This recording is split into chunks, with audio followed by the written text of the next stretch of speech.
Why doesn't Jimmy Lee call? How should I know, Edward? He's had plenty of time to confront Al and find out what the devil he's up to.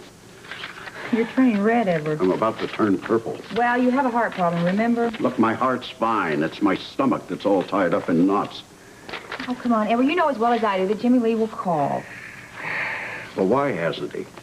Well, there could be all sorts of reasons. Maybe he hasn't had a chance to talk to Alan alone You yet. know, I didn't like the way Alan sounded on the phone. So contented.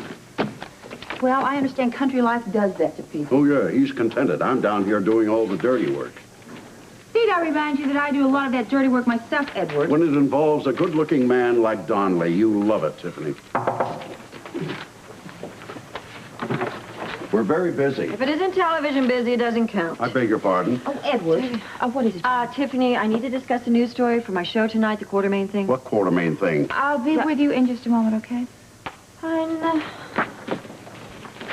Edward, I suggest that you sit down and collect yourself. Otherwise, Jenny's going to wonder why you're in such a little snit. Never in my life have I been in a snit. Snits are for little people. Well, for that matter, Edward, I don't think that it's a good idea that we're in such frequent contact, at least until after I've made more headway with Sean. Well, when's that going to happen, Tiffany? You know, this is important. Come on, let's get this show on the road. This show is on the road, Edward. Now that Monica's out of town, nothing is in my way. Nothing.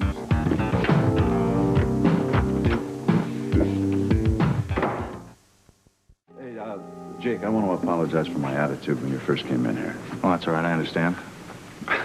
You know, with Monica gone and Switzerland, I get this strange feeling of isolation. I can only take so much of it, and then my finger gets all loused up. Happens to all of us. I hope you realize now that there could be forces working against me.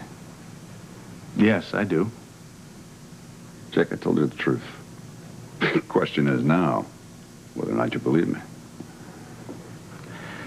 If I believe Monica, it follows that I believe you. But like I said, I deal in the truth, Sean. And eventually the truth comes out.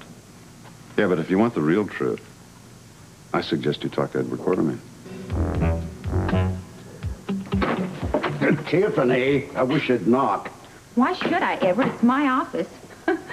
I take it Jimmy Lee hasn't called, huh? Of course he hasn't. You know, for 2 cents what I'd do. Oh, Edward, for 2 cents you'd do almost anything. I thank you not to make any gratuitous remarks. You know, we're supposed to be working together.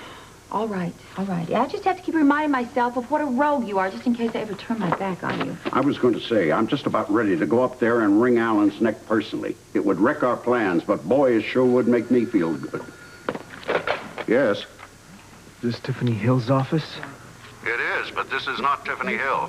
It figures. Jimmy Lee? Right. How are you? How am I? How do you think I am? I've been waiting hours for this call. Well, I had a problem. This is the only phone in this town that's working. The other one is broken. Where are you calling from now? A little country store? You mean where Alan works? Yep. Well, let me talk to him right now. He can't be reached. Wait a minute, I get it. I was hoping you would. You're not free to talk where you are, huh? You got it, Dad. Well, can you answer questions? I was hoping you'd get around to asking those. Were we right to be worried about Alan? Yep. He actually doesn't want to come home yet, huh? If ever. Oh, good Lord, this is even worse than I thought. You're on the nose. He's not going to hop when we say it's time to hop, huh? I wouldn't count on it at the moment. How you getting along over there? How are things going? We're not ready, not quite. What's that woman like there? It's a beautiful day out here. Oh, damn. All right, you get back here and we'll talk. Meanwhile, I'll think of something to speed things up here in Port Charles. Tiffany is ready for action. Okay, but look, when I get back, I gotta find a place to live. Buzz is back from New York. Don't worry, I have something in mind for you. You just get back here. I'm on my way. So I take it that Alan is dragging his feet. Yeah, but he'll move as soon as he hears the tinkle of the Quartermain fortune being restored. Tiffany, we gotta move fast, and I've gotta be blunt. Have you figured out a way to get Donnelly committed to you? Wish the hell you'd stop tapping those fingers. I'm thinking, please. All right, then, keep tapping. I've got it. You better tell me who you're calling. I'm calling a friend of mine in Switzerland. Not Boris, I hope. No, it's not Boris. This one definitely owes me a favor. Oh, you're going to call in your marker, huh? That's right.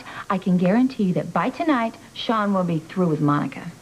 Then the fun part of our little plot begins.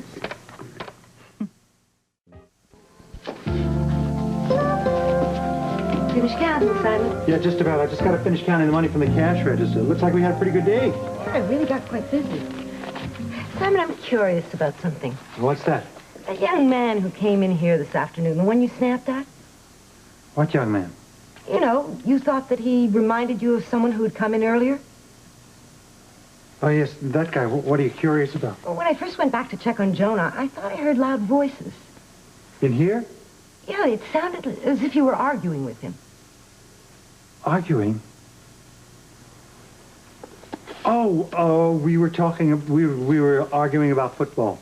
Well, why were you arguing? Oh, he was just, he aggravated me. He was talking about these two teams. He was knocking one, and I just took up the side of the one he was knocking. I don't even remember the two teams we were talking about.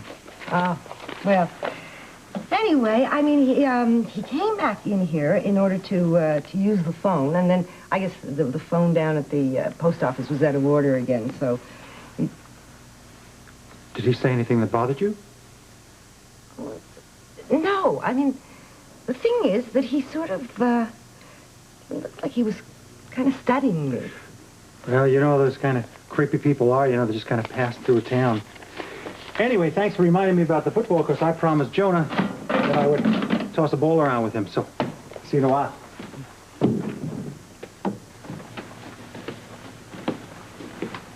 Charity. What? Why do you have such a sad look in your eye? Oh, actually, I'm a little ashamed of myself. What on earth could somebody like you have to be ashamed of? Well, sometimes people's thoughts just run away with them, and... Oh, Simon, or whatever your real name is, I'm beginning to feel that you're remembering more and more about your past. I haven't formed any kind of real solid memory. I mean, nothing yet. Well, I know it's just inevitable. Maybe not. I want you to remember who you are. At least part of me does. And what about the other part? That is what I'm ashamed of. Oh, I'm going to hate it when you leave here. I'm going to feel so empty. I dread that. I shouldn't be saying this to you. Charity, listen to me. What? Even if I do remember something eventually, do you really think you're going to get rid of me so easily? Do you know what I'm saying to you? Yes, but what if you left a full and wonderful past behind you? I can't imagine any life being fuller or more wonderful than the one that I have here with you and Jonah. There have got to be people out there who love you. Maybe. Maybe not.